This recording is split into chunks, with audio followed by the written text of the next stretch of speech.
Halo guys, kali ini kita akan coba belajar terkait kespontanan reaksi. Sebelumnya kita coba review tentang reaksi reversibel dan reaksi irreversibel. Nah, seperti yang sudah pernah kita pelajari, kalau kalor pada reaksi reversibel itu akan lebih besar dari kalor pada reaksi irreversibel. Nah, ketidaksamaan ini akan membantu kita dalam memahami konsep kespontanan reaksi ya. Karena seperti yang kita tahu kalau reaksi irreversibel ini adalah reaksi yang spontan.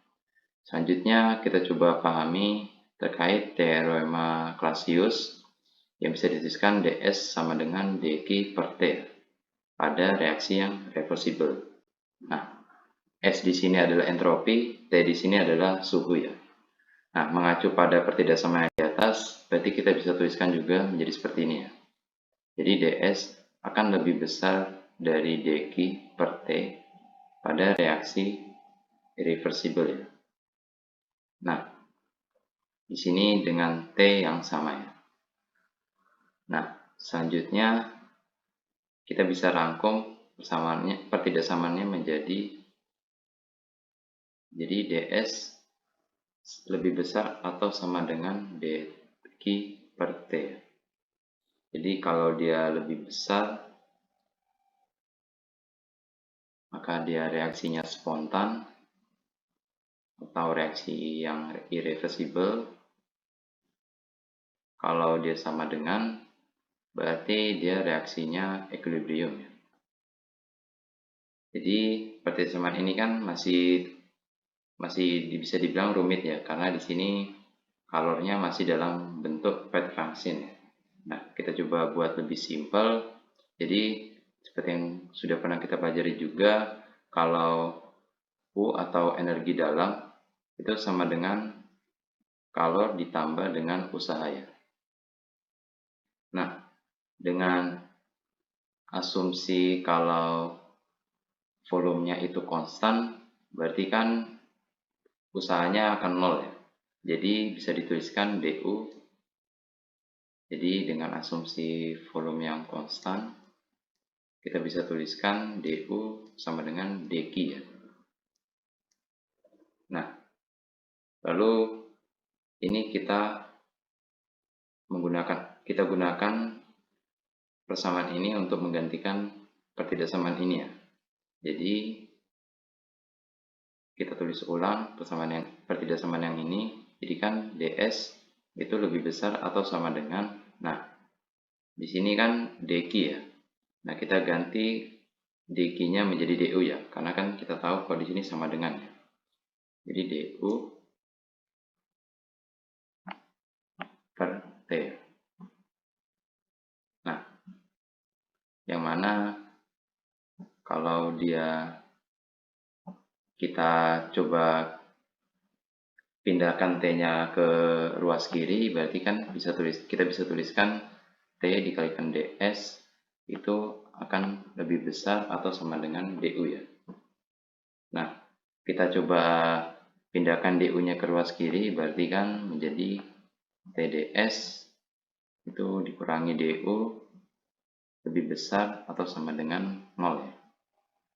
Nah, lalu kita kan kalau kita coba kalikan kedua ruas ini dengan min 1 kan berarti kita bisa tuliskan menjadi du min tds. Nah, karena kita kalikan dengan min 1 kan berarti tandanya berubah ya. Sekarang menjadi kurang atau sama dengan 0. Nah, jadi pertidaksamaan ini kita bisa gunakan untuk membantu kita dalam memahami kespontanan reaksi ya. Jadi kalau du dikurangi tds-nya nanti dihasilkan nilai yang negatif atau kurang dari 0, maka reaksinya akan spontan ya. Nah, sedangkan kalau dia sama dengan, nanti berarti reaksinya equilibrium. Nah, bagaimana kalau dia nanti nilainya positif atau lebih besar dari 0, berarti reaksinya akan tak spontan. Selanjutnya kita coba latihan soal. Jadi di sini diketahui pada volume konstan ada reaksi sebagai berikut ya, yaitu air yang berfasa solid menjadi air berfasa liquid ya. Dan di sini juga ditampilkan data-datanya, yaitu perubahan entropi fusion dari H2O berfasa solid menjadi H2O berfasa liquid di sini sebesar 22,1 Joule per mol Kelvin. Dan di sini ada diketahui juga U di sini energi dalam, jadi perubahan energi dalam fusion dari H2O berfasa solid menjadi H2O berfasa liquid itu sebesar 6040 Joule per mol. Lalu pada soal ini kita diminta untuk mencari tahu apakah pada suhu ini dia reaksinya spontan atau tidak ya. Nah, jadi langsung saja pada kotak yang berwarna biru ini adalah pertidaksamaan yang kita dapatkan sebelumnya ya.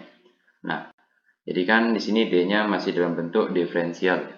Nah, kita coba integralkan. Jadi kan di sini dia menjadi DU menjadi delta U ya. Lalu di sini T karena T-nya itu konstan, jadi di sini T tetap T.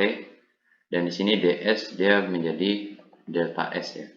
Lalu kita langsung masukkan saja data-data ini ke rumus yang berwarna kuning ini. Jadi delta U di sini kan delta U-nya 6040 ya.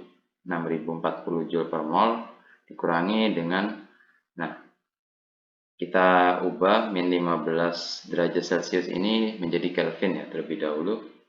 Jadi kita dapatkan sekitar 258 Kelvin. Lalu dikalikan dengan delta S atau perubahan entropinya yaitu sebesar 22,1 Joule per mol Kelvin. Kita dapatkan hasil yang positif yaitu sekitar 338,2 Joule. Yang mana bisa kita simpulkan berarti pada suhu min 15 derajat Celcius ini reaksinya tak spontan. Nah, lalu untuk yang B yaitu pada suhu 15 derajat Celcius sama seperti tadi. Jadi di sini suhunya kita ubah menjadi Kelvin jadi 288 Kelvin.